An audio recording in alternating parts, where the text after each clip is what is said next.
Halo semuanya, selamat datang di Praktikum Fisika Dasar, Laboratorium Fisika Dasar. Nah, pada kali ini kita akan membahas tentang pengisian dan pengosongan kapasitor atau modul KAP. Nah, pertama-tama kita akan membahas tujuan praktikumnya dulu nih. Nah, pada modul KAP itu punya dua submodul. Submodul pertama itu pengisian muatan pada kapasitor yang mempunyai tujuan praktikum memahami karakteristik pengisian kapasitor. Yang kedua, memahami pengaruh komponen R, resistor, dan C, kapasitor pada proses pengisian kapasitor. Terus, untuk submodul yang kedua, itu ada pengosongan muatan pada kapasitor.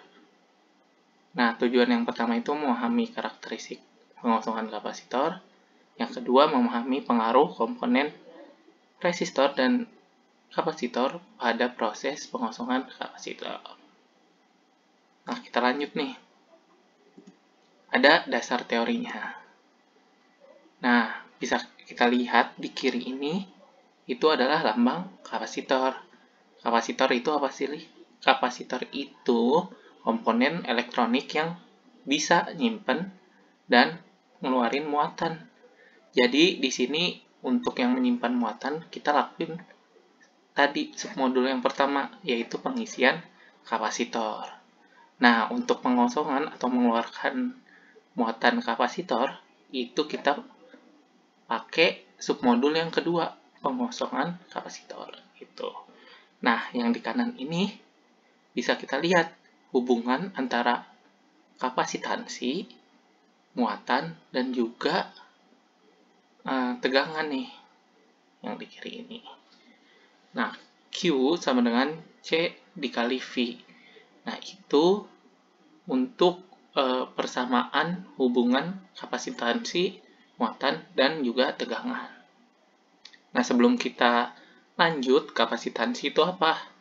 Kapasitansi itu kemampuan kapasitor untuk menyimpan atau mengeluarkan muatan gitu. Nah, kita lihat nih penjelasannya. C itu kapasitansi kapasitor yang besarannya itu farad. Nah, sedangkan Q itu muatan yang tersimpan pada kapasitor yang besarannya coulomb. Dan V itu beda potensial pemberi muatan gitu. Nah, selanjutnya ada pengisian kapasitor dan pengosongan kapasitor nih. Nah, di sebelah kiri ini ada pengisian muatan kapasitor. Nah, muatan yang mengisi kapasitor itu akan menyebabkan beda potensial di kedua ujung kapasitor. Nah, di sini kita bisa lihat nih persamaan tegangan kapasitor pada saat pengisian. Nih. Nah, gimana kita tahu kalau ini persamaan pengisian? Nah, logikanya saat pengisian di detik 0 harusnya tegangan kapasitor juga 0 dong. Coba kita masukin T-nya itu atau waktu pengisian itu 0 detik. Misalnya kita isi 0. Nah, 0 dibagi angka berapapun itu bakal 0 kan. Nah, di sini ada fungsi eksponensial. Nah, fungsi eksponensial dipangkatin 0. Nah, bilangan berapapun dipangkatin 0, itu 1. Nah, 1 dikurang 1, itu 0. Nah, tegangan sumber saat pengisian dikali 0, berapapun angkanya, pasti 0.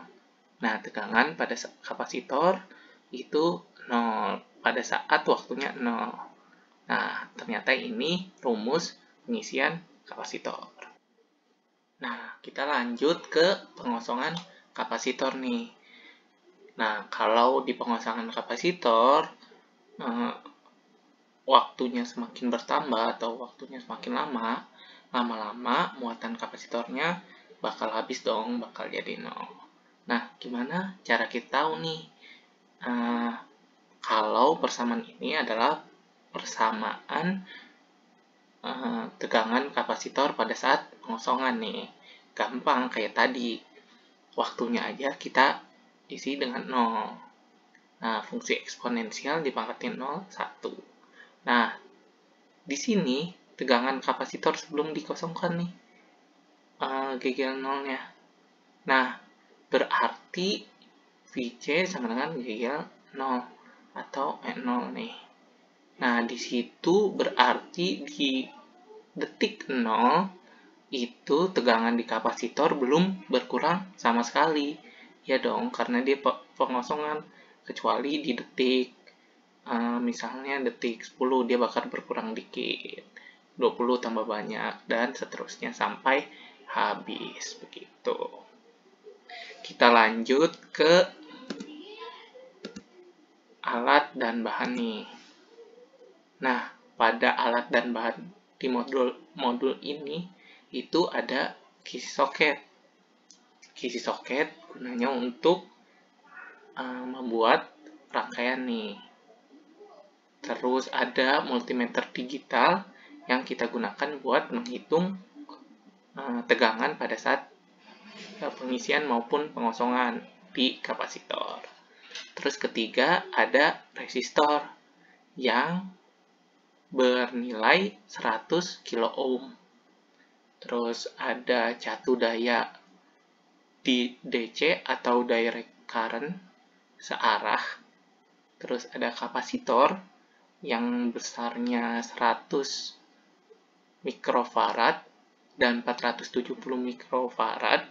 Ada 2 kapasitornya. Terus yang keenam ada stopwatch buat menghitung waktunya atau T-nya. Yang ketujuh itu ada jumper atau kabel probe buat menghubungkan satu komponen dengan komponen lainnya agar membuat rangkaian gitu. Terus kita lanjut ke tata cara praktikum nih.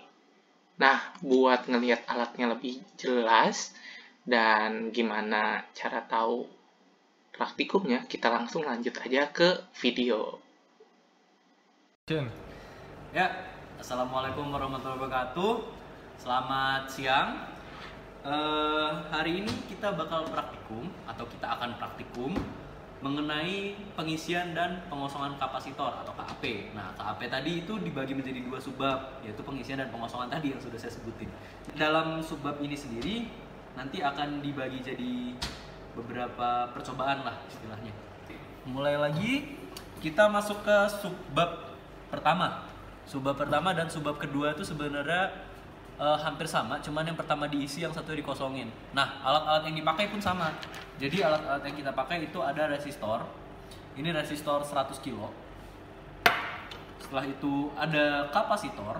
Kapasitor dengan kapasitansi 100 mikrofarad dan maksimum kapasitasnya itu bisa 16 volt. Terus yang ketiga itu ada kapasitor juga, cuman lebih besar. Di sini 470 mikrofarad dan 25 volt. Nah, ini multimeter. Satu daya DC, kita cuma pakai DC di sini. Setelah itu ada kabel jumper.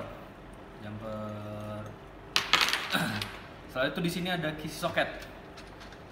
Wah, kisi soket ya.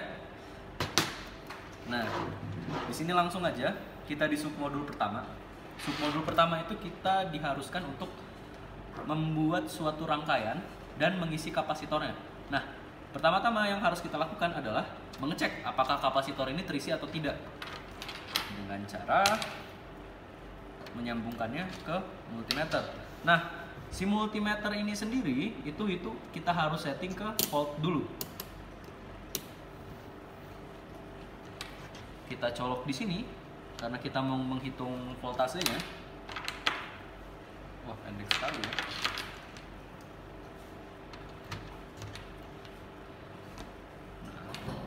Ada voltasenya.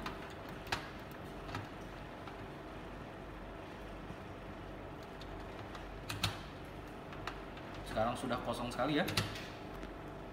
Selanjutnya kita cek yang 100.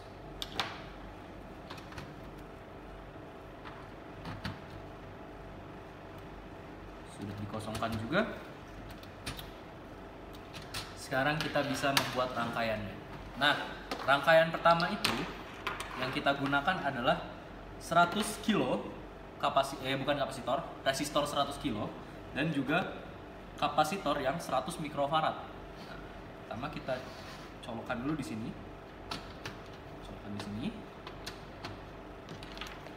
Kita mendapat sumber tegangan dari sumber tegangan DC, masukin ke si 100 kilo ohm ini.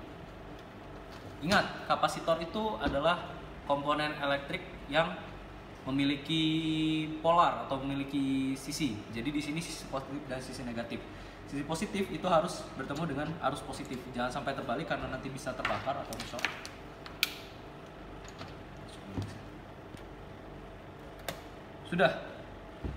Sudahkah? Belum. Nah, di sini dalam praktikum kali ini kita harus menghitung yang namanya kecepatan pengisian. Nah, bagaimana cara menghitungnya? Nah, kita harus menghitung muatan di dalam kapasitor. Bagaimana caranya? Kita menggunakan multimeter untuk menghitung tegangan di dalam sini. Jadi gimana? Untuk menghitung tegangan itu adalah memparalkan multimeter dengan si kapasitor. Kita lihat nanti tegangannya terisi atau tidak. Kita colok dulu di sini agar tegangannya tetap 0. Kita menggunakan stopwatch untuk menentukan variabel waktunya. Nah, kita akan mulai ya. Jadi saya akan menyebutkan datanya per 10 detik sampai 40 detik kira-kira. 1, 2, 3.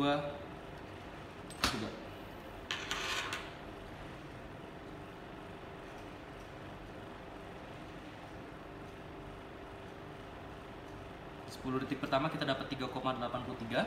3,83 tadi diingetin teman-teman.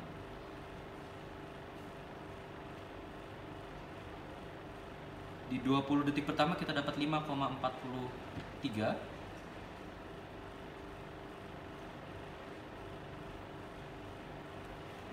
Di 30 detik selanjutnya kita dapat 6 volt pas. Dan di 40 detik kita dapat 6,28. Pas sekali ya 40 detik di sini. Tanpa milisecondnya. Sungguh hoki saya. Kita matikan. Silahkan tadi dicatat data-datanya. Kalau misalnya nggak kedengeran, silahkan di rewind videonya. Tadi sudah saya sebutkan ketika di 10 detik tadi dapatnya berapa itu sudah disebutkan. Tadi itu sendiri. Sekarang kita buat yang seri berdua.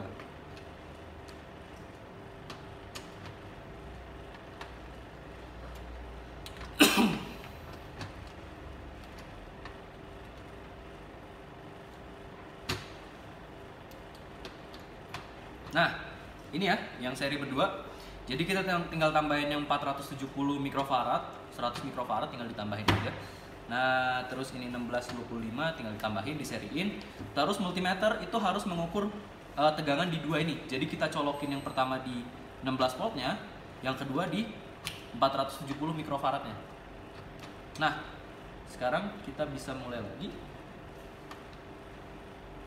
untuk pengisiannya.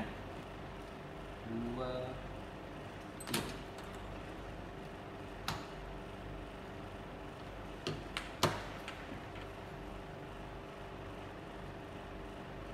10 detik pertama kita dapat 1,68. 10 detik atau 20 detik kedua kita dapat 3,79.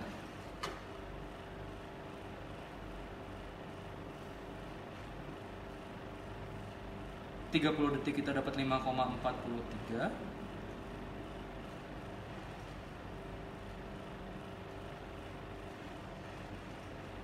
40 detik kita dapat 6,05.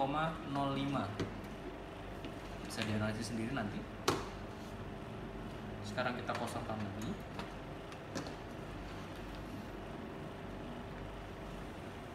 Nah, sekarang kita lanjut ke rangkaian paralel. Tinggal rangkaian paralel cukup mudah. Tinggal dipindahkan saja seperti ini. Terlalu rapat sepertinya.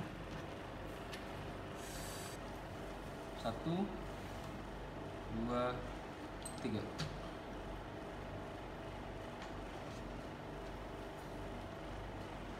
Di 10 detik pertama saya mendapat 0,83.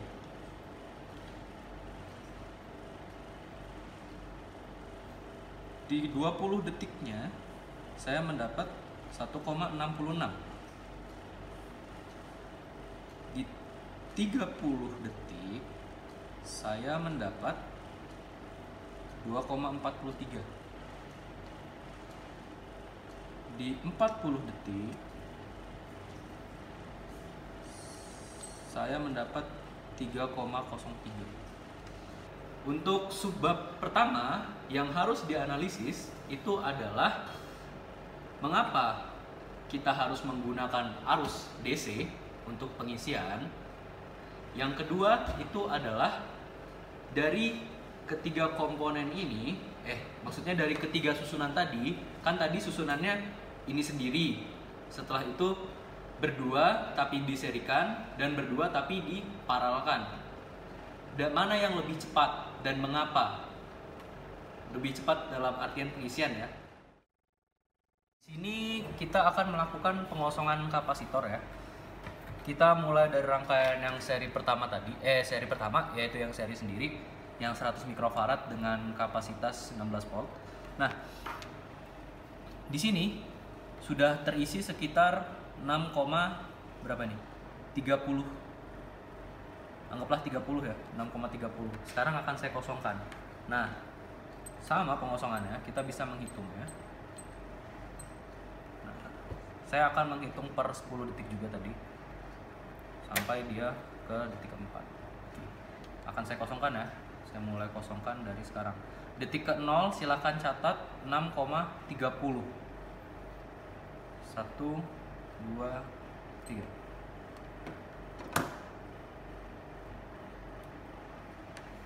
Detik ke-0 6,30. Detik ke-10 saya dapat 2,23 tadi. Detik ke-20 saya dapat 1,11.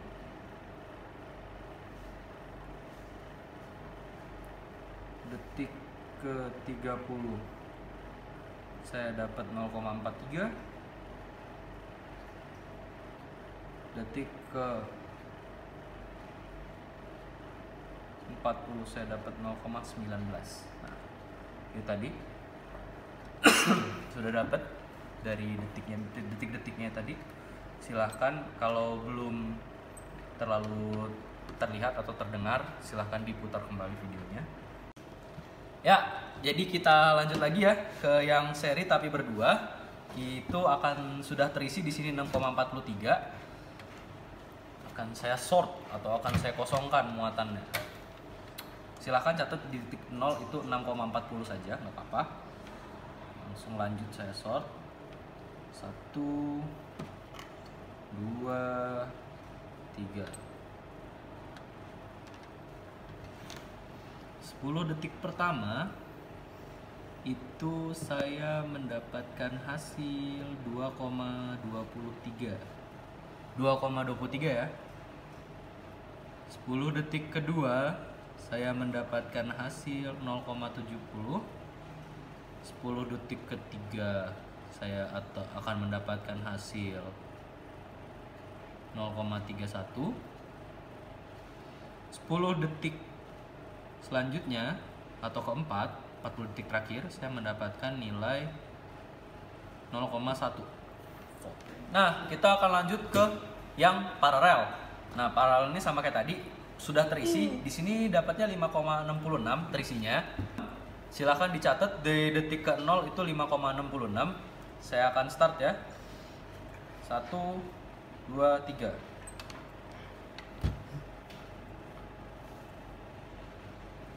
Di 10 detik pertama saya mendapatkan hasil itu sekitar 4,65.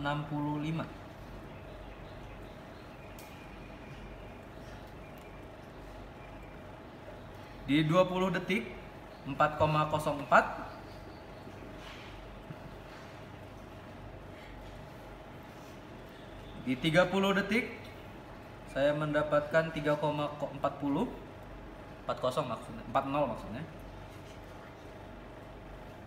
Di 40 detik saya mendapatkan 2,91. Untuk di submodul kedua yang harus dianalisis itu adalah dalam pengosongan, mengapa kita harus menggunakan resistor? Ketika pengosongan terjadi, mengapa harus di short circuit? Kenapa kita harus menggunakan short circuit saat ingin mengosongkan kapasitor? Ya, sekian dari praktikum kali ini. Silahkan tadi yang saya suruh dianalisis kembali di setiap subbab tadi ada 2 analisis, silahkan dianalisis dari percobaan-percobaan tadi. Sekian praktikumnya. Apabila ada salah kata mohon maaf. Wassalamualaikum warahmatullahi wabarakatuh. Selamat siang.